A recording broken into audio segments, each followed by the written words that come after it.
The following is a review of a comic book and is not an endorsement of the creators involved, including their weird internet fantasies, which I have seen. All of them. Thanks to the therapy, I cry less these days.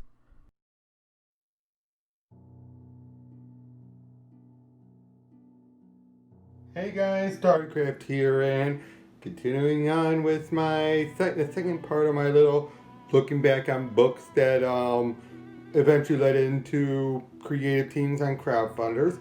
I'm going to be talking about Clinton Cash by Chuck Dixon and Brett Smith.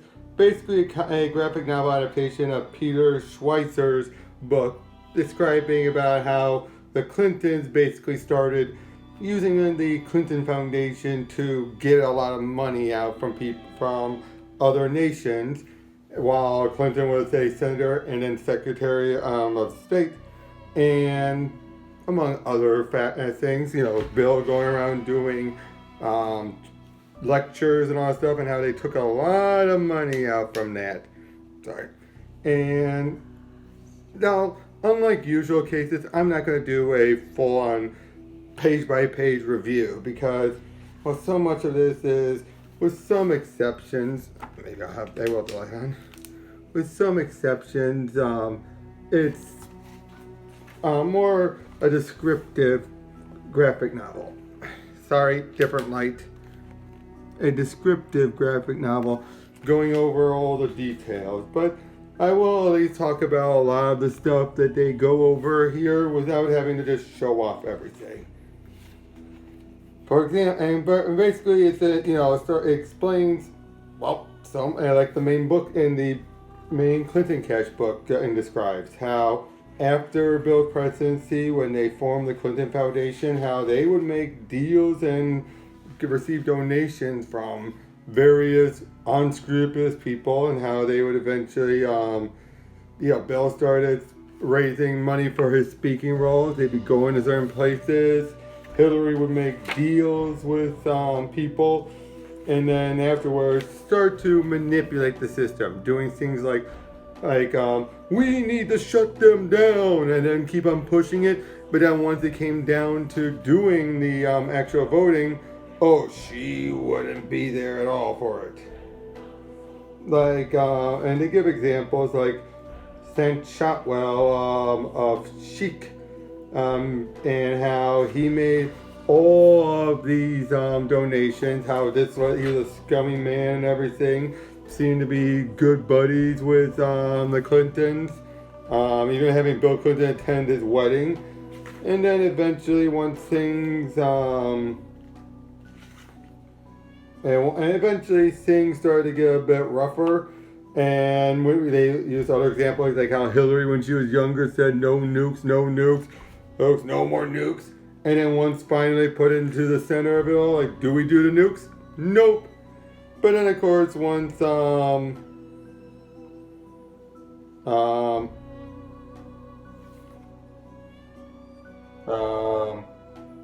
once Amar was arrested, they completely cut ties and blocked any knowledge of his involvement with his donations. Then of course they bring up and then they bring up Haiti and everything, and all the other stuff, how they would just put on fake appearances, things like that. They would do all these type of events. So much scumminess. Again, there's just so many details, but you guys should be able to get a copy of this yourself. But again, just explaining how the way they go through it all, it actually does, takes all the stuff that's within the book and then just shows, with some exaggerations, like with some of the artwork, putting it all out. And again, they're adapting what's been told, but then still putting their own pot shots in it, everything. It's, again, very interesting. Then you also have this stuff in between with this family who's, they suffered in Haiti, and we're basically just using them as an example of some of the people that the Clinton Foundation helped when they really didn't. And we're showing, again, just what was really going on. And again, as it goes on, we just start getting examples of, again, all people who have either backed them and then had things go bad for them, or among other details, including they bring up the whole how Hillary approved of 20% of all of U.S.'s uranium was sent to Putin and as investors funneled 145 million into their foundation. Basically, in other words, they took more money than they actually utilized with, and then did everything they could to make it look like they spent all that money on charities when they really did nothing of the sort. Again, the artwork on all this is very interesting, since a lot of it is done by Sergio Carioli, who does the cover, Don Hudson, Graham Nolan, and Paul Rivich, with additional inking by Andy Owens and Alan Robinson. And again, so much of this is just, I mean, there's so many back and forth where you have moments where like, oh, look at this, oh, look at the angle, but then this happened, or oh, they were great buddies with this person, and oh, they're not great buddies anymore. Again, things like that were just, again, I'm going all over the place. I'm more discussing it. I'm not showing off much. But again, that's just because there's so much detail in all this. That was one thing I was kind of weary of. Once after I agreed to do this, and I'm like, wait, should I? But I'm not going to back out. But again, you just have so much, and again, remember, this was done in a little bit before the at least the main Clinton cash book was written around the time leading into the election. And from what I understand, this actually did take a bit of a hit on the Clintons' credibility, because it basically spelled things out so much. And yeah, going over this, it's hard to see why. You know, it's just, they even mentioned how they have so many, there was a celebrity gala in Haiti, and how, oh, they made this big production and all really helped with the businesses that were doing stuff. And then it turns out, oh yeah, they didn't help much at all. Then at the very end, we get a whole bunch of, a summary of everything, where it just shows examples of quid pro quo, so much that Clinton had done. And again, how, she basically, each step upward, her power and influence grew and grew, and how so much of her actions she became more popular, and yet she just doing worse and worse stuff, to the point where she kind of set a standard for politics going forward at screwing people over, and yet getting richer and richer. And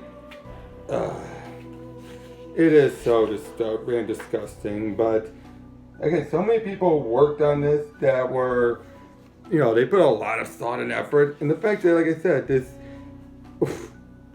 sorry, had to show that as an example where they talk about from people from Kazakhstan. You might know from a certain movie, but that's not how it normally is. And again, I just like how they actually show that off. And again, so many of the satire in this are very interesting, and that's what makes this work. It takes facts that are shown and that are described in the original book, but then make sure they show it both visually but mockingly so as well, to make it seem like, oh yeah, the Clintons are doing this stuff, and boy are they scummy. Or like, oh well, let me get to that one example.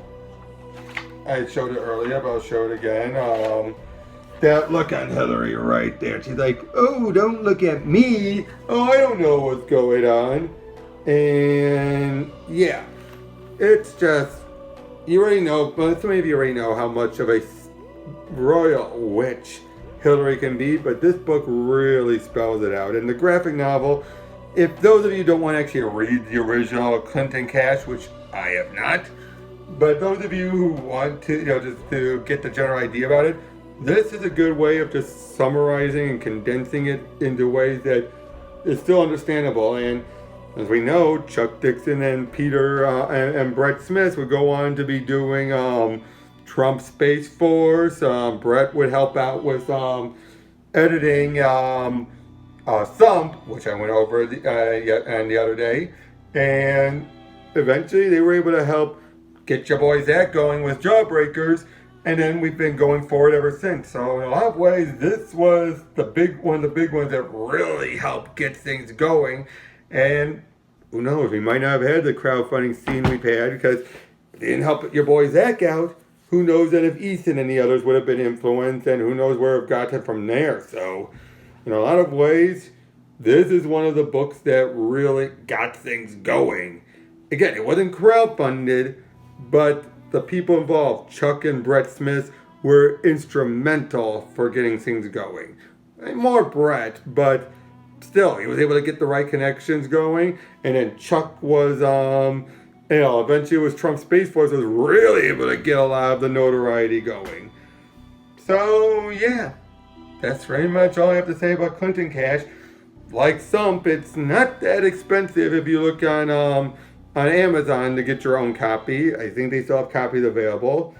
And it's $19.99 normally, but of course on Amazon it'll probably be around, I believe, I got mine for for $12, so about $8 off, but who knows what deals it might have by the time you guys ever get a copy. But I do highly recommend it if you are interested in that political stuff. If you're not, well, it's not like it's a normal Chuck Dixon book where you could see his writing all over the place. As again, him and Brett translating and adapting the whole thing. So, again, take it for what you will, but yeah, it's nothing really wrong with it if you ask me. So, hopefully tomorrow, or maybe in another day or so, I will be going over Flying Fortress finally. Similar to what I did with Clinton Cash, it's more going to be an overview than a page by page because, well, look at this thing. If I go by page, it's going to take me forever. So I'll be going more of a breezy pace on that one. But until then, this is StarCraft, and I'll see you later.